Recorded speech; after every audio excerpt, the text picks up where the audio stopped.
დანიშნია თუ არ შევარდეთ და არ ავიღოთ ეს შენობა.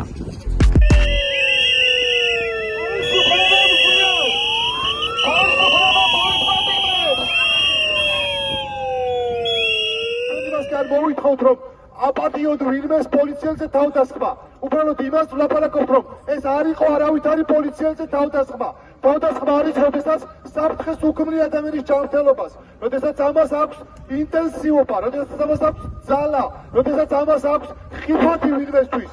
ვინმეს გჯერათ რომ ეს რეაქცია რომელიც კადრებში იმ დაჩეხილ და დანაწევრებულ კადრებში ჩანდა, ეს იყო საფრთხე პოლიციელისთვის.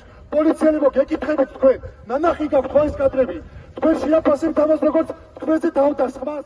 20 მეტრზე მიახლოვება არ შეიძლებაო ამ შენობასთან სტრატეგიული დანიშნულების რაღაცა შენობა და 20 მეტრი უნდა იყოს დაშორება. დანიშნია თუ არ შევარდეთ და არ ავიღოთ ეს შენობა. რა თქმა უნდა პერმანენტული ხასიათი ექნება, ყოველ დღე შევიკრიბებით, რომელ დღეს სად შევიკრიბებით არ ვიცი, მაგრამ რა თქმა უნდა აქაც კიდევ მოგვიწევს მოსვლა და ბევრგან თუ კი მზიას არ გაათავისუფლებენ, მაგრამ მაინც ვფიქრობ, რომ მოუწევთ რაღაც პერიოდში მისი გადაასრულება.